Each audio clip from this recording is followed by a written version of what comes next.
El título del sermón de hoy lleva por nombre La perseverancia de los santos y las dificultades. Este está basado en el versículo de memorización de Efesios 4:30. Antes de leer el texto, quisiera poder ponerlos un poco en contexto de lo que está pasando en la carta de los Efesios. Lo primero que quería que podamos analizar es a quién se les está escribiendo. En el capítulo 1, versículo 1, nos dice a los santos y fieles en Cristo Jesús que están en Éfeso. Es decir, Pablo le está escribiendo a cristianos.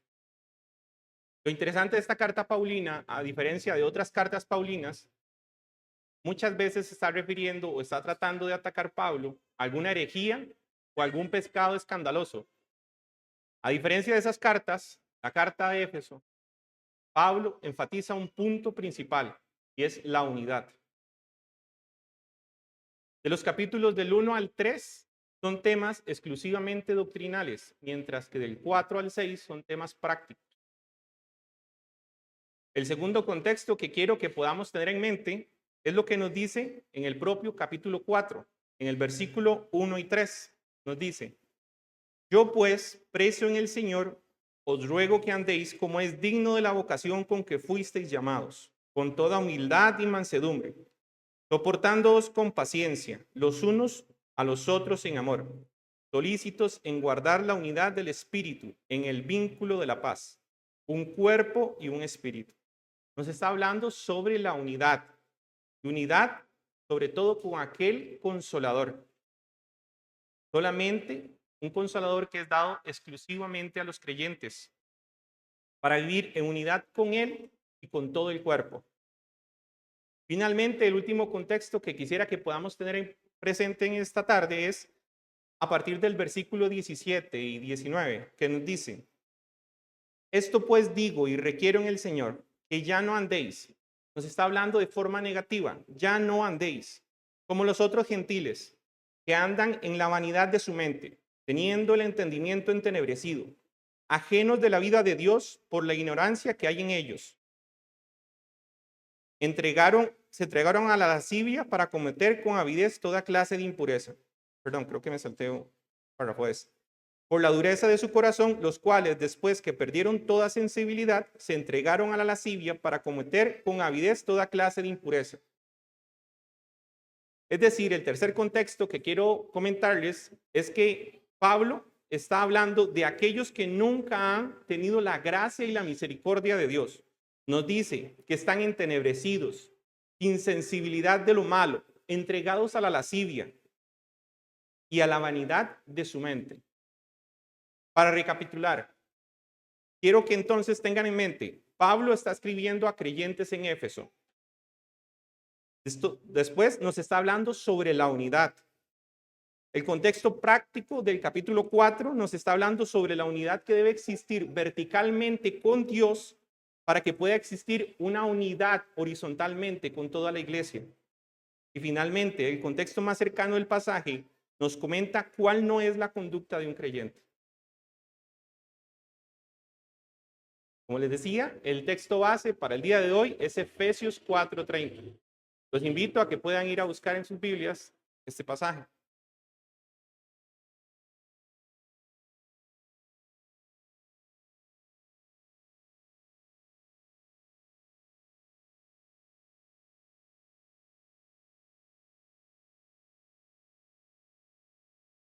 Efesios 4:30 nos dice, y no contrictéis al Espíritu Santo de Dios, con el cual fuisteis sellados para el día de la redención.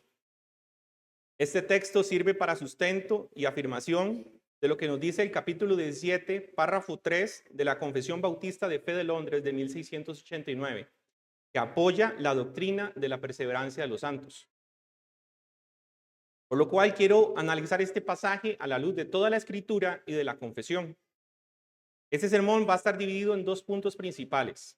El primero, la perseverancia de los santos, y el segundo, las dificultades de la perseverancia.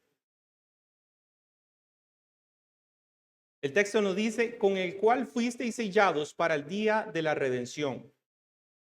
Esta predicación va a ser un poco distinta, ya que en lugar de iniciar con el principio del versículo, Vamos a iniciar con el final del mismo. Quisiera leerles lo que dice en el capítulo 17, párrafo 1 de la confesión. Nos dice: aquellos a quienes Dios ha aceptado en el amado y ha llamado eficazmente y santificado por su Espíritu, y a quienes ha dado la preciosa fe de escogidos, no pueden caer ni total ni definitivamente del estado de gracia, sino que ciertamente perseverarán en él hasta el fin, y serán salvos por toda la eternidad, puesto que los dones y el llamamiento de Dios son irrevocables, por lo que Él continúa engendrando y nutriendo en ellos la fe, el arrepentimiento, el amor, el gozo, la esperanza y todas las virtudes del Espíritu para la inmortalidad. Y aunque surjan y les azoten muchas tormentas e inundaciones, nunca podrán arrancarles del fundamento y la roca por la que por la fe están aferrados, a pesar de que, por medio de la incredulidad y las tentaciones de Satanás, la visión perceptible de la luz y el amor de Dios puedan sombrecerles y oscurecerles por un tiempo. Él, sin embargo, sigue siendo el mismo, y ellos serán guardados, sin ninguna duda, por el poder de Dios para salvación, en la que gozarán de su posesión adquirida, al estar ellos esculpidos en las palmas de sus manos y sus nombres escritos en el libro de la vida desde la eternidad. Eso significa que los creyentes que el Señor ya ha llamado, Él mismo los va a perseverar hasta el fin. Ellos fueron comprados y no existe forma que después de ser comprados vuelvan a su estado anterior. Ya le pertenecen a Dios, fueron sellados y marcados como su pertenencia. No existe nada o alguien que pueda romper ese vínculo sagrado, aunque sí pueden existir motivos por los que el creyente se sienta alejado o en un desierto espiritual lejos de Dios. Pero estas dudas vienen del ser humano y no de Dios mismo. Siempre al hablar de la doctrina, la perseverancia de los santos, pueden venir dos incógnitas. Y es: ¿seré yo salvo? O la segunda sería: yo soy salvo y estoy seguro de mi condición a pesar de todas las cosas. Espero hoy poder abarcar estas dos interrogantes. Para poder mejorar y entender mejor qué se trata la perseverancia de los santos, necesitamos hacer ciertas preguntas. ¿Quién es el que persevera? La confesión dice 4 aspectos. Son los aceptados en el amado. Son no los que simplemente hacen una confesión de fe externa, sino donde Dios operó primeramente. Dice que son los llamados eficazmente, los que Dios llama internamente y hacen un reflejo externo. Son los santificados por el Espíritu, los que continúan siendo corregidos, exhortados y guiados. Y son a los que Dios le ha dado fe de elegidos. Es importante entender entonces que no todo el que cree ser creyente lo es, y no todos los que están dentro de una iglesia son creyentes. Y es importante entender también que los que perseveran solamente son los cristianos. Quiero meditar un segundo en esto. Lastimosamente, las iglesias tienen cristianos y personas que creen serlo. Esto es un análisis personal en cada persona. No estoy hablando de perfección, ninguno lo es. Estoy hablando de la operación del Espíritu Santo. Esto va más allá de una simple apariencia. Cualquier persona puede aparentar ser creyente. Cualquier persona puede estudiar la Biblia, puede estudiar doctrina. Eso va más allá de nuestro odio por el pecado y lo que este mundo ofrece. A veces esa expresión de lo que este mundo ofrece es muy tergiversada. A veces pensamos que simplemente es odiar aquello que es visible, pecados escandalosos, pero es más profundo que esto. Es no sentirnos cómodos con este mundo. Es anhelar un día estar con Dios. Esto va más con la necesidad de una relación íntima con Dios. Por eso esto va más allá de una experiencia externa. De hecho, si lo notan, son características internas propias que normalmente nadie ve, porque nadie puede ver el corazón del ser humano. Podríamos hoy estar aquí aparentando algo que no somos. De hecho, las iglesias pueden ser tan acogedoras, tan serviciales, que muchas personas pueden venir a ella, pueden ser capturados por ese amor y bondad. Pero no todo el que dice ser creyente lo es. Esto debe ir más profundo al corazón. Existen dos historias paralelas que son muy interesantes de ver. Esto está sucediendo en la última cena. El Señor Jesús va a ser crucificado. Y quiero que podamos prestar especial atención a esta historia. En Lucas 22, a partir del versículo 19, nos dice lo siguiente.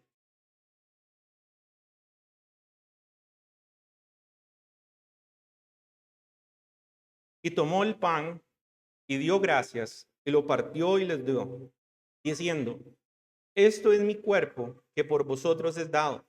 Haced esto en memoria de mí. De igual manera, después de que hubo cenado, tomó la copa diciendo: esta copa es el nuevo pacto en mi sangre que por vosotros se derrama.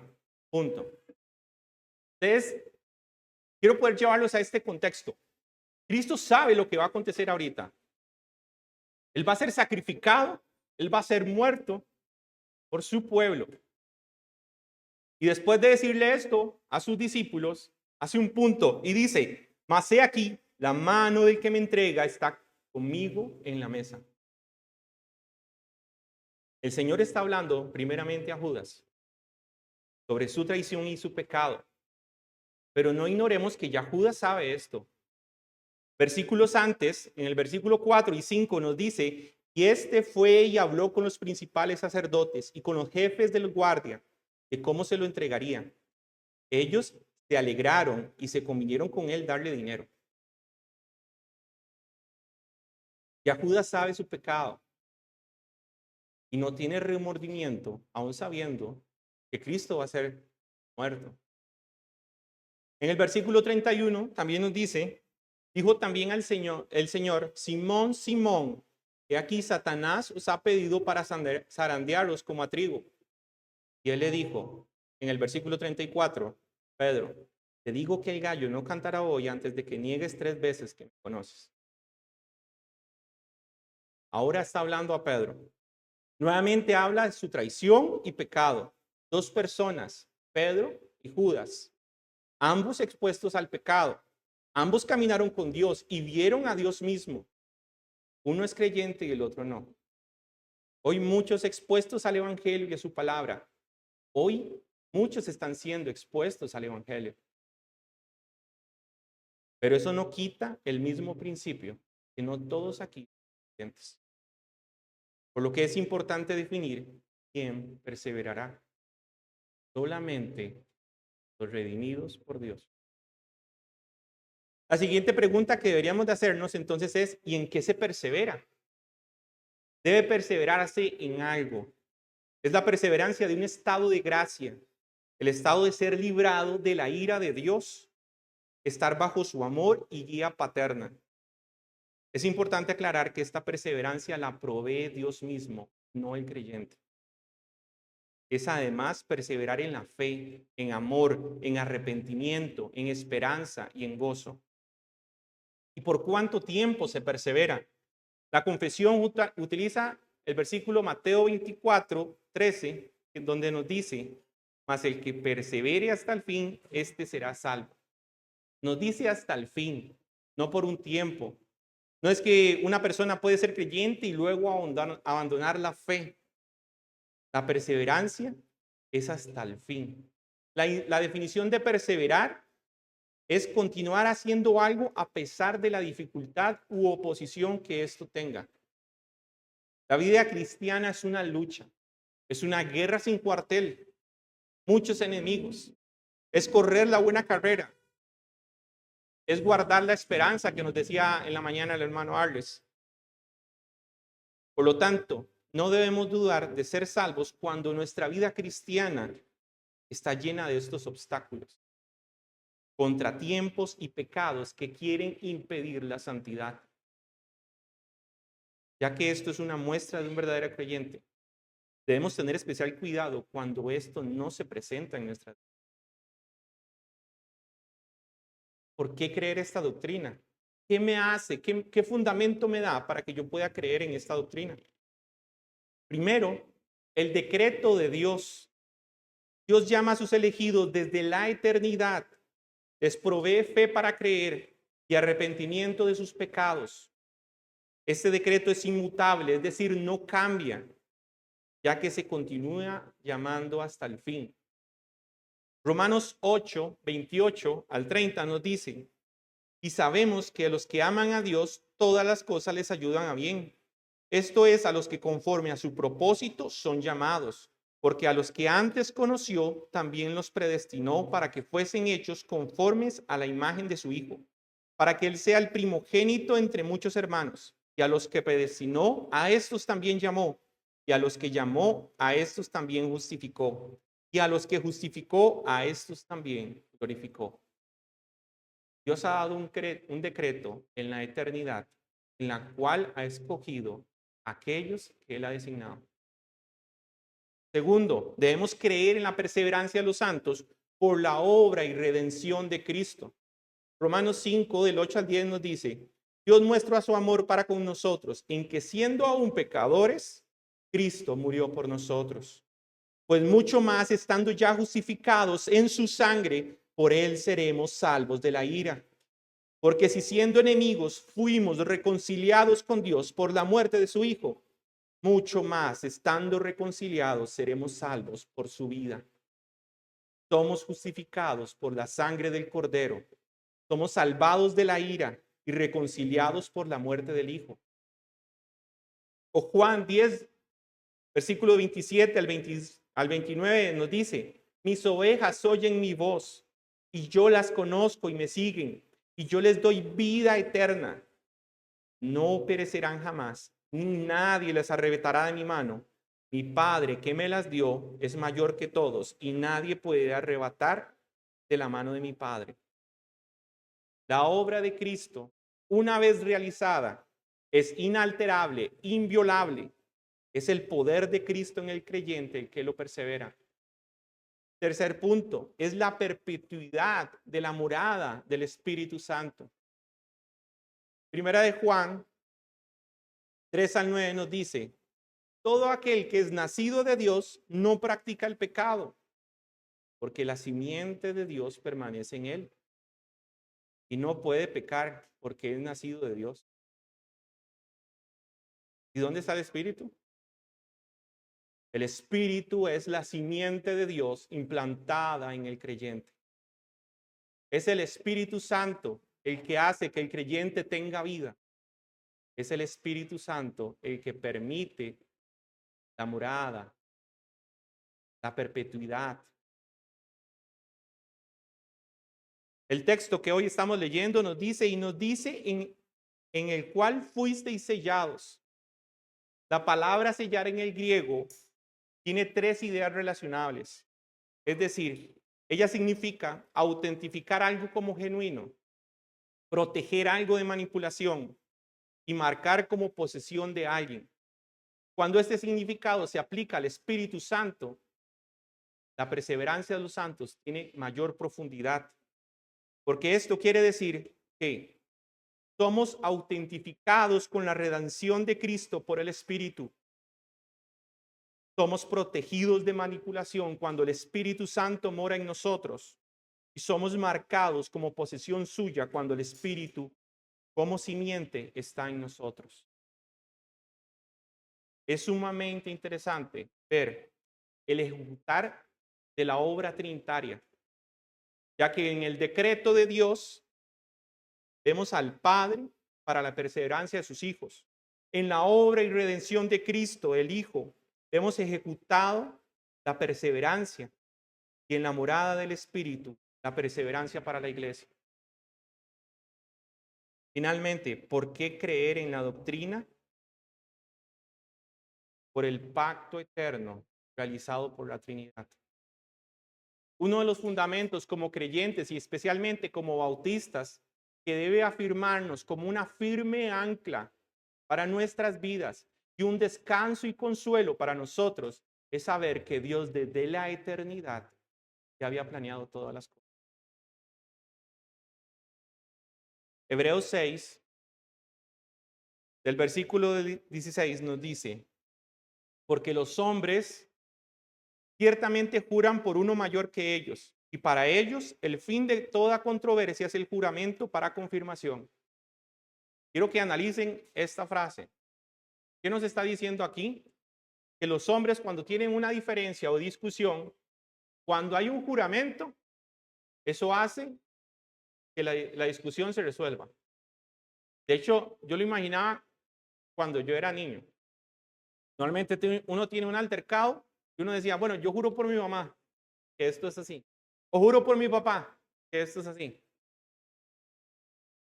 Y ese es el fin de toda controversia. Eso es lo que nos está diciendo el texto. Ahora, cuando he logrado captar esta parte, quiero que vean la mayor profundidad que viene a continuación. Por lo cual, queriendo Dios mostrar más abundantemente a los herederos de la promesa la inmutabilidad de su consejo, interpuso juramento. Él mismo se puso en juramento. ¿Para qué? Por dos cosas inmutables en las cuales es imposible que Dios mienta, tengamos un fortísimo velo, tengamos una maravillosa esperanza. Los que hemos acudido para asirnos de la esperanza puesta delante de nosotros, la cual tenemos como una segura y firme ancla del alma y que penetra hasta dentro del velo, donde Jesús entró por nosotros como precursor, hecho sumo sacerdote para siempre, según el orden de Melquisedec.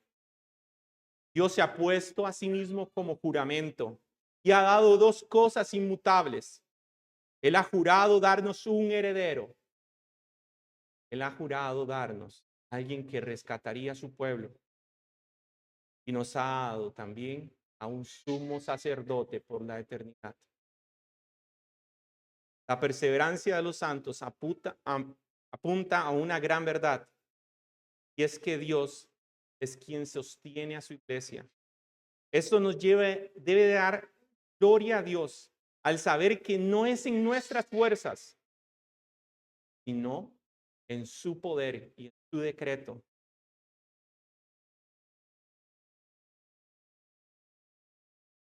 La perseverancia de los santos tiene que llenar de ánimo, esperanza, todo creyente.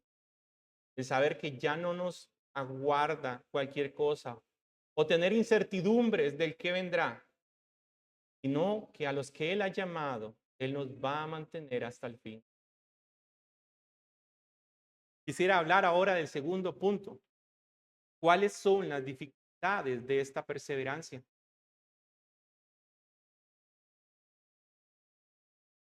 La confesión nos declara 4 diversas causas. El mundo. El mundo está lleno de pecado. Después de la caída, el pecado ha entrado al mundo y ha corrompido prácticamente todo. Nuestra carne, nuestro propio cuerpo está lleno de pecado. Desde que nacemos en pecado. 3, el diablo. Confabulado con las dos anteriores, el diablo trata y toma provecho para buscar que el creyente caiga, tanto por el mundo como por su propia carne.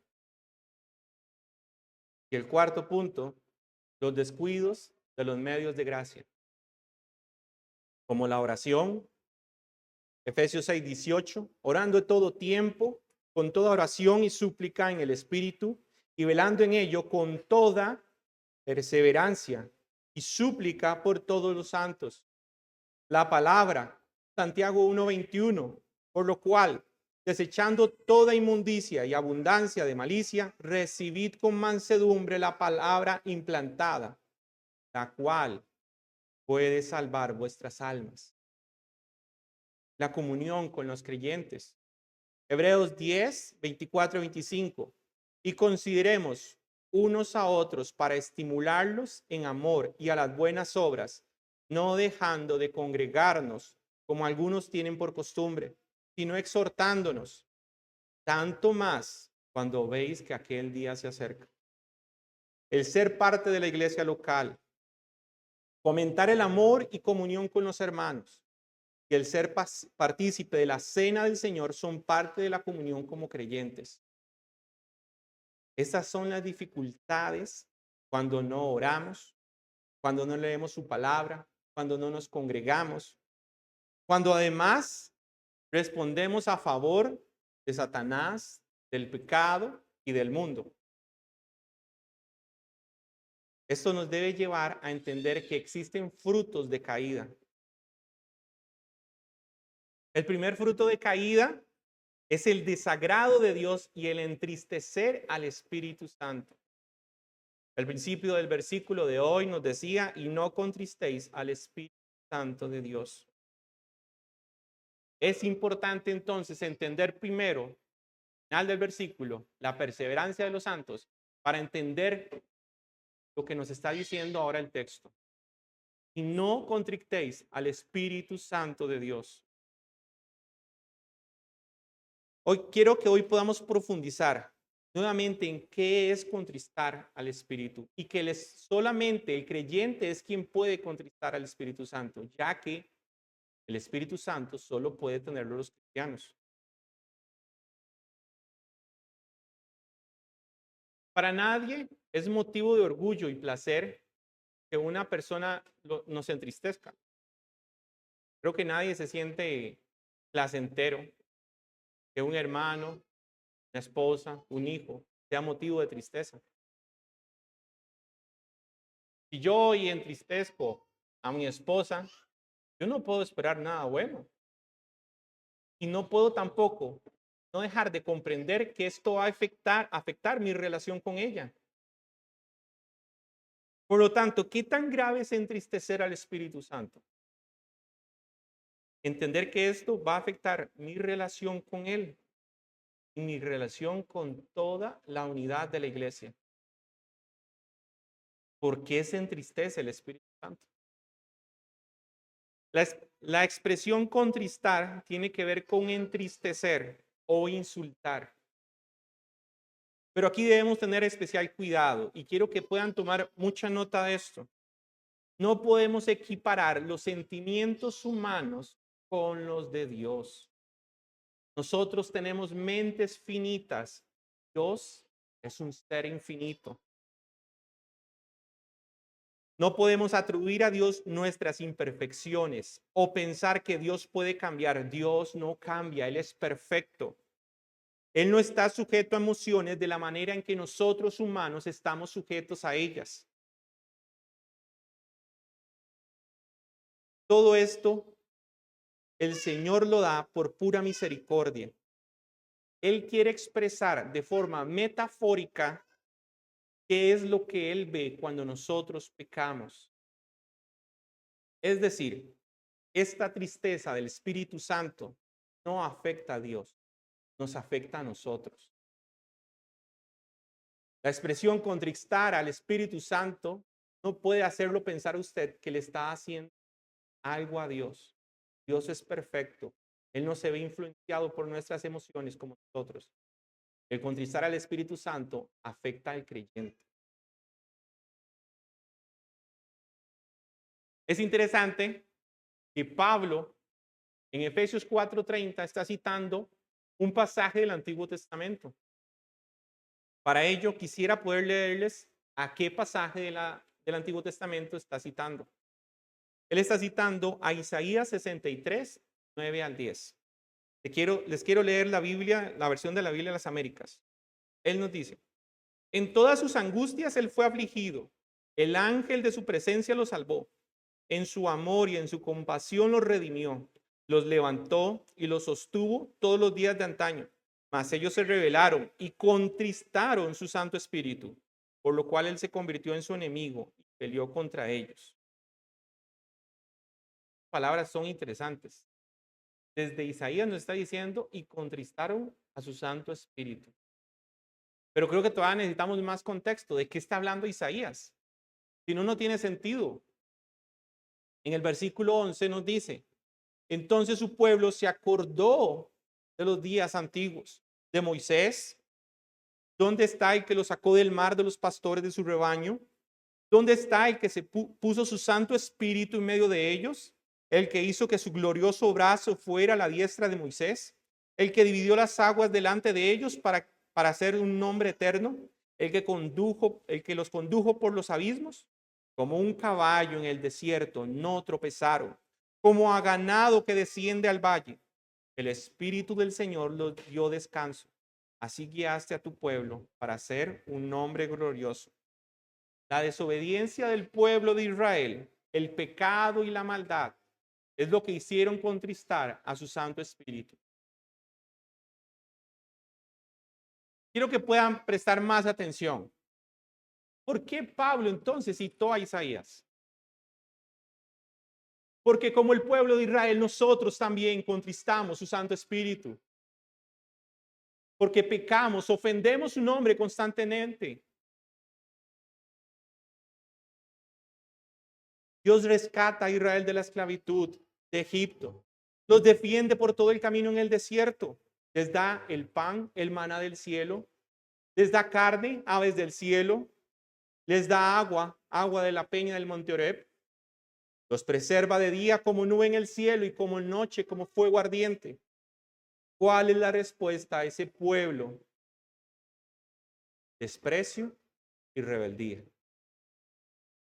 No, hermano, no estamos hablando solo del pueblo de Israel. Estamos hablando de nosotros.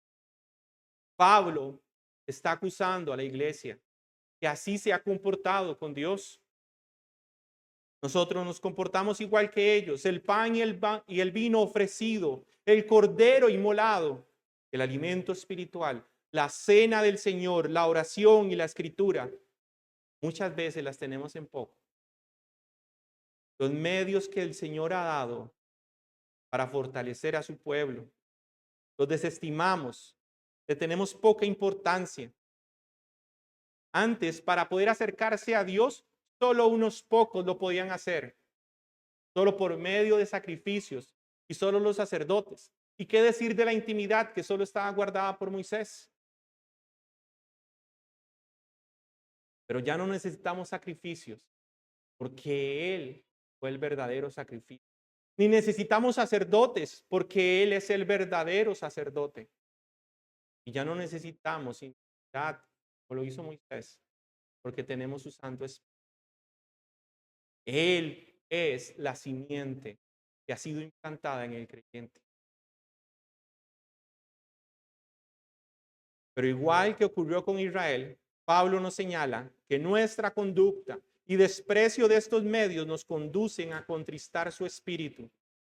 Eso también implica que nuestra desobediencia de los medios de gracia no solo afectan al creyente, sino afectan a toda la iglesia. Les recuerdo el contexto que les hablaba al principio. Pablo está hablando de unidad. Pablo está hablando de la unidad en un cuerpo, un mismo espíritu. Cuando un creyente aflige al espíritu, no solo lo aflige él, aflige a la iglesia. La iglesia se duele cuando una persona cae en pecado. La iglesia se duele cuando alguien es disciplinado. Somos cuerpo. Contristar al Espíritu Santo también hace sentido en la iglesia. El Espíritu Santo es quien hace palpitar nuestro corazón. Él nos provee vida. Cristo nos da aliento de vida por el Espíritu.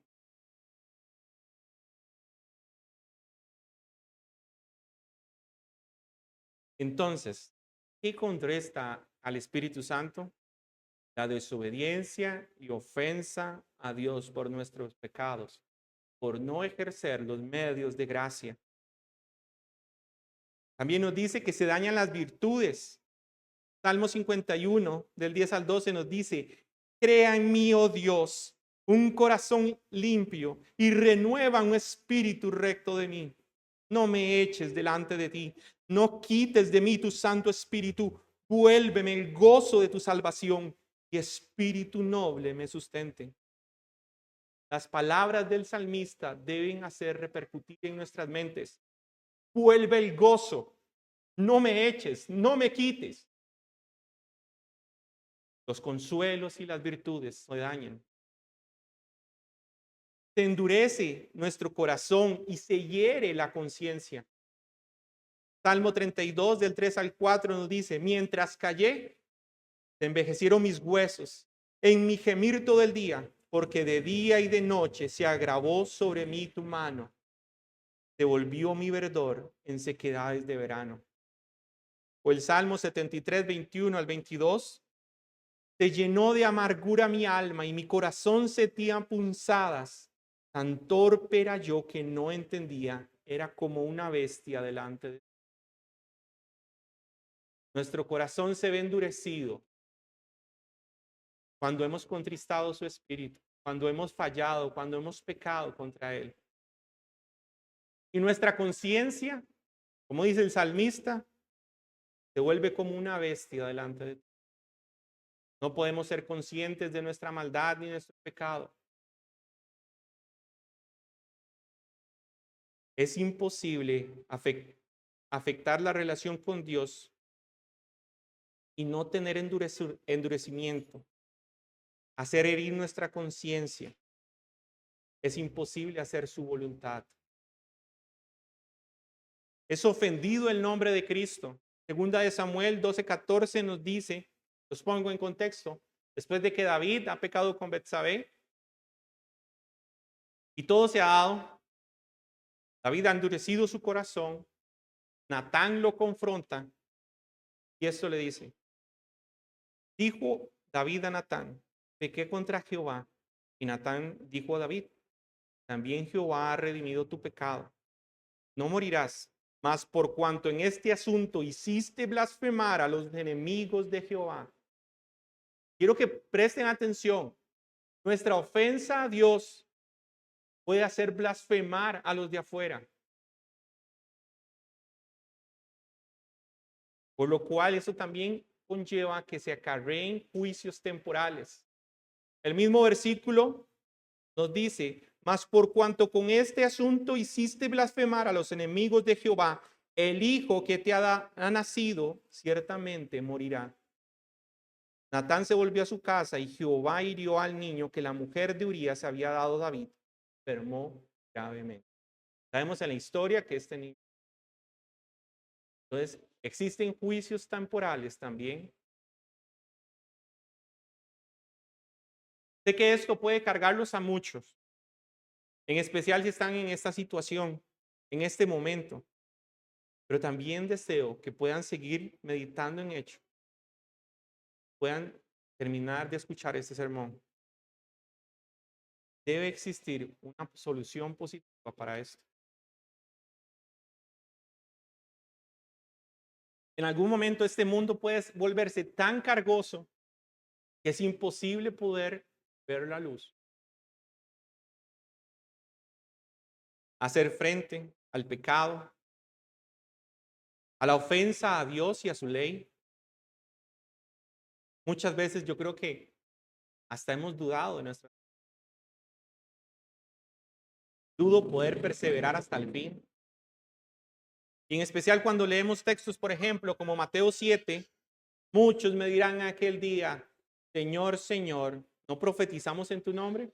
Y en tu nombre echamos fuera demonios, y en tu nombre hicimos milagros. Y entonces les declararé, nunca os conocí, apartados de mí. O si leemos primera de Juan 2:19, salieron de nosotros, pero no eran de nosotros. Porque si hubiesen sido de nosotros, habrían permanecido con nosotros. Pero salieron para que se manifestase que no todos son de nosotros.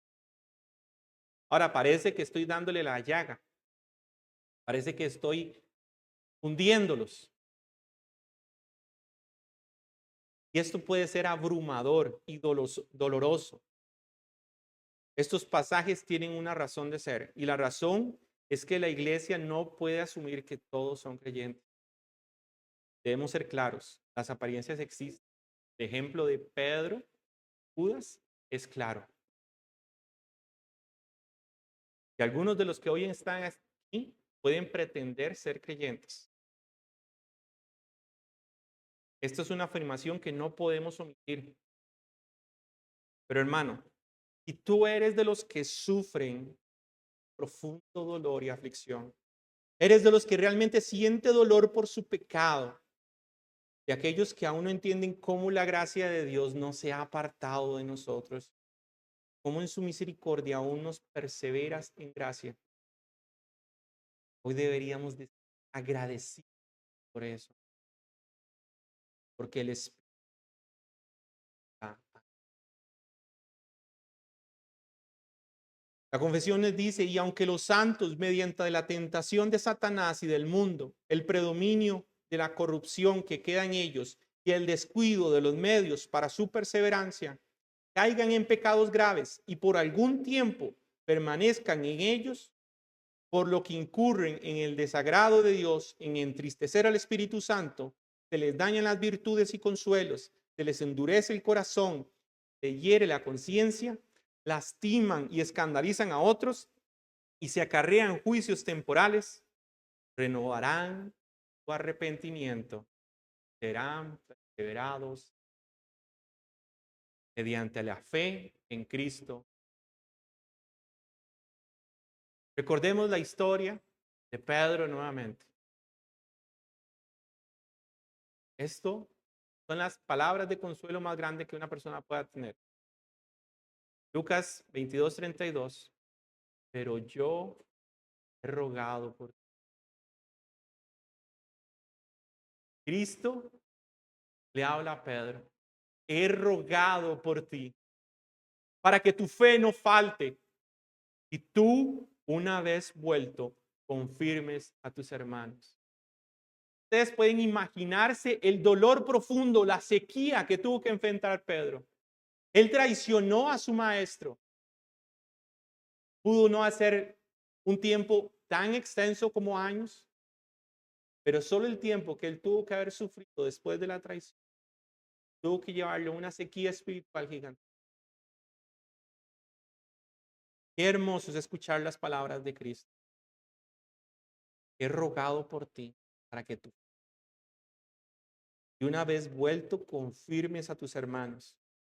Estas palabras hacia Pedro también deben ser las palabras de esperanza a aquellos creyentes que aún están en este estado. Entonces, vuelto el Señor, miró a Pedro y Pedro se acordó de la palabra del Señor que le había dicho: antes de que el gallo cante, negarás 3 veces. Y Pedro, saliendo fuera, lloró amargamente.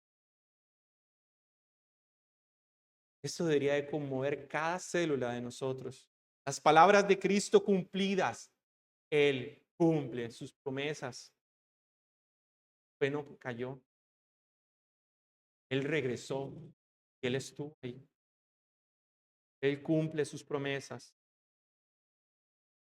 Imagino a Pedro al ver al Señor recordar esas palabras. No hay pecado que Dios. Primera de Corintios 11:32. Mas siendo juzgados, somos castigados por el Señor para que no seamos condenados. Dale gracias a Dios que hoy está siendo juzgado por Él para que no seas castigado con Él. El salmista decía: mientras callé, se envejecieron mis huesos y en mi gemir todo el día, porque de día y de noche se agravó sobre mí tu mano. Si hoy te sientes así, es una muestra de la misericordia de Dios. Un buen día de arrepentimiento para que no seas condenado. Finalmente, Dios ha realizado magníficamente una obra perfecta. El que le ha iniciado la perfeccionará. Él perseverará hasta el fin a sus elegidos. Pero el recordatorio aquí es: no tengamos en menos nuestra ofensa a Dios. No podemos permitir seguir contristando su Santo Espíritu. Recordemos, nuestra lucha no tiene cuartel.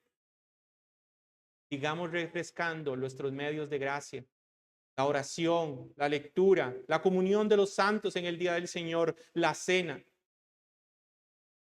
Y esto solo lo lograremos con su amor y su fuerza. Y para aquellos que al escuchar este mensaje no pueden sentir un profundo dolor por sus almas y un arrepentimiento genuino por su pecado, ruego al Señor por ustedes, para que esa misericordia los alcance, para que vean el gran amor y misericordia de Dios a sus hijos, para que no sean como Judas, que luego de haber degustado de las palabras y la presencia de Cristo, decidió rechazar todo por 30 piezas. Que este mundo no sea tan ostentoso, tan maravilloso, que tenga tan atrapado que no puedas ver la verdad de la gloria de Cristo. Vamos a orar. Padre bendito, queremos darte gloria y alabanza, porque sabemos que tú eres el que perseverará a todos y descansamos en esa promesa, no en nuestras fuerzas. Ayúdanos, Señor, a tener siempre y a guardar esa esperanza, pero también auxílianos a no ser negligentes, en mortificar nuestro pecado, en ejecutar los medios de gracia que en tu bondad nos has dado. Y permite que muchos otros también puedan escuchar el mensaje. Pedimos en tu nombre.